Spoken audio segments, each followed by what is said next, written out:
Hello friends, welcome to home makers Pavul. நம்ம இன்றைக்கி பார்க்க போகிறது பட்டர் சிக்கன் மசாலா தான் பார்க்க போகிறோம். பொதுவாக ரெஸ்டாரண்ட் போனால் பசங்க எல்லோரும் இது தான் ஆர்டர் பண்ணுவாங்க. இதை எப்படி செய்கிறதுன்றத வீடியோக்குள்ளே போய் பார்க்கலாம். இதுக்கு முதல்ல நான் ஒரு 1/2 கிலோ அளவுக்கு போன்லெஸ் சிக்கன் எடுத்திருக்கேன். நீங்கள் போனோடு எடுத்துக்கிறதா இருந்தாலும் எடுத்துக்கலாம், அது உங்கள் விருப்பம்தான். இதுக்கு 1 டீஸ்பூன் உப்பு சேர்த்துக்கோங்க. இதை ஃபஸ்ட்டு நம்ம மேரினேட் பண்ணணும். 1 டீஸ்பூன் அளவுக்கு காஷ்மீரி சில்லி பவுடர் சேர்த்துக்கோங்க. ஒரு 1/2 டீஸ்பூன் ஜீரகத்தூள் சேர்த்துக்கோங்க. கூடவே ஒரு 1/2 டீஸ்பூன் மல்லித்தூள், 1 டீஸ்பூன் தனி மிளகாய் தூள், இது கூடவே கொஞ்சமாக மஞ்சத்தூள் சேர்த்துக்கோங்க. 1 டீஸ்பூன் அளவுக்கு இஞ்சி பூண்டு விழுது சேர்த்துக்கோங்க. ஒரு 1/2 டீஸ்பூன் அளவுக்கு கரம் மசாலா, ஒரு 1/4 கப்பு தயிர், புளிக்காத தயிராக எடுத்துக்கோங்க. ஒரு மூடின்றதை விட ஒரு ஃபுல் லெமனையே நீங்கள் பிழிஞ்சிக்கோங்க. ஏன்னா இது சின்ன லெமன், அதனால் நான் ஒரு லெமன் ஃபுல்லாக பிழிஞ்சு இந்த மாதிரி நல்லா பெசரி எல்லாமே நல்லா ஊறி வரத்துக்கு இதை ஒரு 1/2 மணி நேரம் நம்ம ஊற விட்டுறணும். இந்த மாதிரி நல்லா பெசரிட்டு 1/2 மணி நேரம் இது ஊறட்டும். இந்த டைமில் நம்ம மற்ற பொருட்களெல்லாம் ரெடி பண்ணிக்கலாம். இப்போ ஒரு வாணலில் 1 டேபிள் ஸ்பூன் அளவுக்கு வெண்ணெய் சேர்த்துக்கோங்க. சேர்த்துட்டு 2 பெரிய வெங்காயம் நீளமாக நறுக்கி வச்சுருக்கேன். அதை ஃபஸ்ட்டு வதக்கிக்கலாம். நம்ம வதக்கிட்டு அரைக்க போகிறோம். அதனால் ஃபஸ்ட்டு இதை நல்லா வதக்கிக்கோங்க. வதக்கினதுக்கப்புறம் இதை நம்ம அரைக்க போகிறோம். நம்ம சேனலை ஃபஸ்ட் டைம் பார்க்குறவங்க சப்ஸ்கிரைப் பண்ணிவிட்டு பெல் பட்டனையும் தட்டி விடுங்க.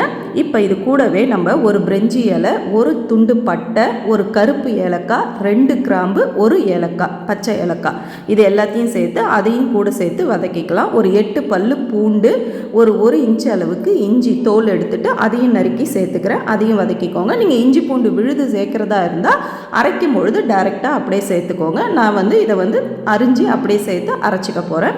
இப்போ இது கூடவே பழுத்த தக்காளி 3 எடுத்திருக்கேன். நல்ல மீடியம் சைஸ் தக்காளி, ரொம்ப சின்னதாகவும் இல்லை பெருசாகவும் இல்லை, மீடியம் சைஸில் பழுத்த தக்காளி 3 எடுத்திருக்கேன். அதையும் நல்லா சேர்த்து நம்ம நல்லா வதக்கிக்க போகிறோம். நல்லா இது வதங்கட்டும். வதங்கும் பொழுது இது கூடவே ஒரு 10லேருந்து 15 முந்திரி பருப்பு இது கூட சேர்த்துக்கோங்க. சேர்த்துட்டு அதையும் இது கூடவே நல்லா வதக்கி விடுங்க. இப்போ இது எல்லாம் வதங்கிறதுக்கு இதுக்கு நம்ம 1 டீஸ்பூன் உப்பு இதில் நம்ம சேர்த்துக்கலாம். திருப்பி நம்ம கிரேவிக்கு திருப்பி உப்பு சேர்ப்போம். கூடவே கொஞ்சமாக தண்ணி சேர்த்து ஒரு 1/4 கப் அளவுக்கு தண்ணி சேர்த்து மூடி போட்டு நல்லா இது குழைய வேக விடலாம். வெந்ததுக்கப்புறம் இதை நம்ம ஆற விட்டு அரைச்சிக்க போகிறோம். இப்போ ஒரு மூடி போட்டு இது வேகட்டும். வெந்ததுக்கப்புறம் பார்க்கலாம். நம்ம இப்போ பாருங்கள், ஒரு 5 நிமிஷம் நல்லா அது சிம்மிலே வச்சு வேக விடுங்க. எல்லாமே நல்ல குழைய வெந்து வந்திருக்கும். இப்போ இதை நம்ம அரைச்சிக்க போகிறோம். நல்ல மைய பேஸ்ட்டாக இதை நம்ம அரைச்சிக்க போகிறோம். இதில் அரைக்கிறதுக்கு முன்னாடி அந்த பிரிஞ்சி இலையும் கருப்பு ஏலக்காவையும் மட்டும் எடுத்துருங்க. கருப்பு ஏலக்காய் ஆப்ஷனல் தான், விருப்பம் இருந்தால் சேர்த்துக்கோங்க. நம்மளுக்கு அந்த ரெஸ்டாரண்ட் ஸ்டைல் டேஸ்ட் கிடைக்கதா அதை நான் சேர்க்குறேன். அது விருப்பம் இருந்தால் சேர்த்துக்கோங்க. இல்லைனா வெறும் பட்டை, ஏலக்காய், கிராம்பு அதை மட்டும் சேர்த்துக்கோங்க. இப்போ அதை அரைச்சிடலாம். இப்போ இதே மாதிரி ஒரு பேனில் நம்ம ஊற வச்சுருக்கிற சிக்கனை ஷாலோ ஃப்ரை மாதிரி நம்ம பண்ணிக்க போகிறோம். அதுக்கு 1 டீஸ்பூன் பட்டர் சேர்த்துக்கிட்டு இப்போ ஊறிட்டுருக்கிற அந்த சிக்கனை இதில் சேர்த்து நல்லா அப்படியே நம்ம நார்மலாக வறுப்போம் இல்லையா, அந்த மாதிரி பெரட்டி போட்டு மீன்லாம் வறுக்கிற மாதிரி நம்ம வறுத்து எடுத்துக்க வேண்டியதாக. எல்லா சிக்கனையும் அந்த மாதிரி வறுத்து நம்ம எடுத்துக்கலாம்.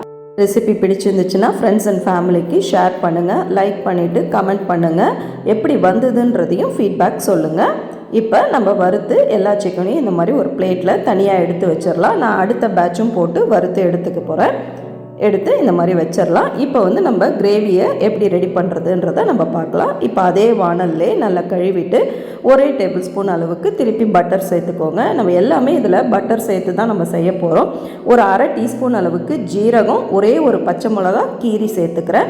இதை நல்லா பொரிஞ்சதுக்கப்புறம் நம்ம அரைச்சி வச்சுருக்கிற அந்த விழுதை நம்ம சேர்த்துடலாம். வெங்காயம், தக்காளி எல்லாம் நம்ம அரைச்சோம் இல்லையா, அதை சேர்த்துடலாம். அந்த மிக்சி ஜாரையும் கழுவி அந்த தண்ணியையும் நான் இதில் சேர்த்துக்கிறேன். இப்போ இதில் இன்னும் கொஞ்சம் நம்ம தண்ணி நம்ம அப்புறமா சேர்த்துக்கலாம். இப்போ இதை நல்லா வதக்கி விடுங்க.